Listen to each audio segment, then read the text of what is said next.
ان کی جو ہے ان کو مدد حاصل تھی اور وہ بیکنگ تھی، اور اس کی وجہ سے یہ سارا کچھ ہو گیا. ٹھیک ہے جی، 2017 سے 18 میں یہ سارا کچھ ہوا، مان لیا آپ کی بات. اس کے بعد انہوں نے کہا کہ انہوں نے عمران خان صاحب کو بھی اقتدار میں لے کے آئے. ٹھیک ہے جی، ٹھیک ہے، آپ کی ساری باتیں تسلیم. آپ نے کیا کیا جب آپ حکومت میں آئے ہیں؟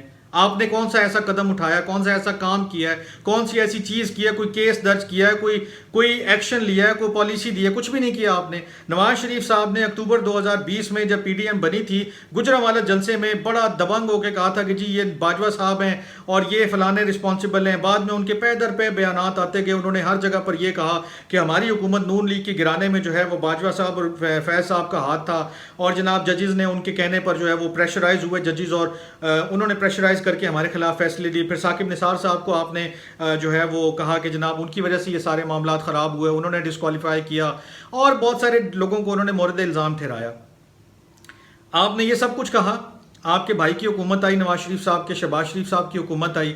شہباز شریف صاحب نے ان کو فیئر ویل جب دیا تو انہوں نے ان کی خدمات کو سراہا ہے. جنرل جو ہے وہ باجوہ صاحب جو ہیں، قمر جاوید باجوہ صاحب، ان کی خدمات کو انہوں نے سراہا ہے، فیئر ویل ڈنر دیا، سارا کچھ کیا. اب آپ کہیں گے یہ تو جی پروٹوکول ہے، فلانا ہے، یہ ہے، وہ ہے.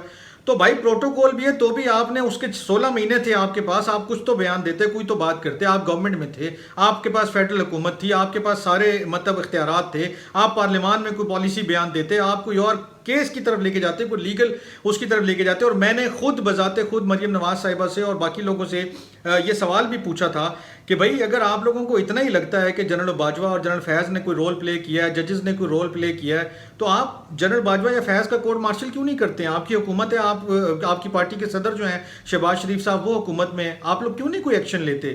اور اگر ججز نے اتنا کوئی غلط رول پلے کیا تھا یا وہ انڈر پریشر ہوئے تھے تو اس کو سامنے لے کر آئیں. کوئی چیزوں کو آپ کوئی چیز ایکسپوز کریں گے تو کوئی بات کرے گا نا اس کے اوپر. صرف بیانات دینے سے تو کام نہیں چلے گا. لیکن ابھی پھر چونکہ الیکشن کا سیزن ہے، نواز شریف صاحب کو واپس لے کر آنا ہے، تو پھر سے جو ہے نون لیگ جو ہے ججز اور جرنیلوں پہ گرم ہو گئی ہے. وہ مہنگائی کا بھی ذمہ دار انہیں سمجھتی ہے، وہ جتنے بجلی کے بل بڑھ کے آئے ہیں ان کا بھی ذمہ دار انہیں سمجھتی ہے. باقی بھی دنیا میں یا پاکستان میں جو حالات خراب ہیں، جو معاملات خراب ہیں، وہ یہ سمجھتے ہیں کہ وہ سارے کے سارے ان ججز اور ان جرنیلوں کی وجہ سے ہوئے ہیں کہ جنہوں نے 2017-18 میں پاناما کا فیصلہ دیا تھا. میں آپ کی بات سے اتفاق کر لوں گا، لیکن آپ اس کے آگے والا سٹیپ بھی تو لیں. آپ اس سے آگے بھی تو کوئی عمل کریں، کوئی حرکت میں آئیں، کوئی کوشش کریں کہ ٹھیک ہے جی یہ ہوا وہ ہوا ہے اور ہم اس کے خلاف یہ ایکشن لے رہے ہیں یا یہ کام کرنے جا رہے ہیں.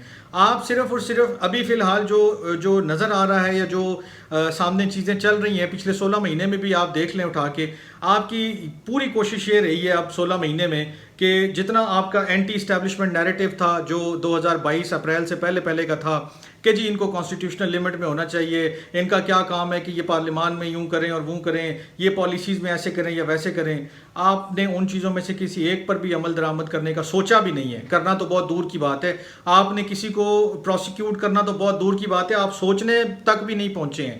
حکومت بھی آپ کی تھی، آج نئے الٹے سیدھے بیان آپ دے رہے ہیں. کوئی کہہ رہا جی وہ ہماری نہیں تھی، وہ تو اتحادی حکومت تھی، ہمارا تو صرف سامنے ایک بندہ تھا.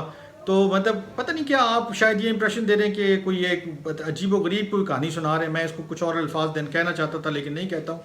بہرحال یہ چونکہ الیکشن کا سیزن پھر آ گیا ہے اور الیکشن کے سیزن میں یہ ساری چیزیں پھر ہوتی ہیں، ایسے ایسے وعدے کیے جاتے ہیں، ایسے ایسے جو ہے وہ نیریٹیوز بلڈ کیے جاتے ہیں کہ جو کسی طرح الیکشن میں مددگار ثابت ہو جائیں. تو وہی ایک دفعہ پھر ہونے لگ گیا ہے. لیکن اب دیکھتے ہیں اس کا انجام کیا نکلتا ہے، الیکشن جب بھی ہوتے ہیں اس میں کیا نتیجہ نکلتا ہے. پی ٹی آئی اس وقت بالکل گراؤنڈ سے باہر بیٹھی ہوئی ہے اور ان کا ابھی تک کوئی چانس بھی نظر نہیں آ رہا کہ وہ شاید ان بھی ہوتے ہوئے نظر آتے ہیں پریکٹیکلی الیکشنز میں یا نہیں ہوں گے ضرور. لیکن پتہ نہیں وہ جس طرح ان کی جو جیسے وہ سمجھتے ہیں کہ انہیں الیکشن میں لیول پلینگ فیلڈ ملنی چاہیے، وہ ملے گی یا نہیں ملے گی، تو اس کا بھی انتظار رہے گا. لیکن یہ فی الحال کی باتیں اور وعدے اور وہ سارے چیزیں پھر سے جو ہے نا سر اٹھا رہی ہیں. سوشل میڈیا بڑھا ہوا ہے، مین اسٹریم میڈیا پہ بھی یہ چیزیں چل رہی ہیں. تو آپ سے بس بات کرنے کا مقصد یہ تھا کہ یہ پھر وہی سیزن آ گیا ہے کہ جب وعدے کیے جائیں، پچھلے ماضی کے قصے بیان کیے جائیں اور ایسی باتیں بتائی جائیں کہ جس سے لگے کہ ہاں وہ فلاں شخص غلط تھا، فلاں پالیسی غلط تھی جس کا نقصان آج ہو رہا ہے. تو ایسے تو پھر 2017-18 سے پہلے بھی بے شمار فیصلے غلط ہوئے ہیں، آپ ان کا بھی رونا روتے رہیں. اس سے پہلے بے شمار جو ہے 2000 سے پیچھے چلے جائیں، 1947 تک چلے جائیں، اور اگر ہو سکے تو اس سے پچھلی صدی میں بھی چلے جائیں. تو بس پھر لے کے ان کو بیٹھے رہتے ہیں، انہی کے اوپر بات کرتے رہتے ہیں، آگے بڑھنے کا جب کوئی پلان نہیں ہے، جب کسی کو پروسیکیوٹ کرنے کا پلان نہیں ہے، جب کسی کے خلاف کوئی ایکشن لینے کا پلان نہیں ہے، جب آپ نے اقتدار میں آنے کے بعد بالکل ان کے ساتھ مل کے سارے کام کرنے ہیں، تو پھر لوگوں کو کوئی اور کہانیاں سنانے کا بھی کوئی فائدہ نہیں ہے۔ بہرحال آج کے ولاگ سے اتنا ہی، اپنا بہت خیال رکھیے گا، اللہ نگہبان۔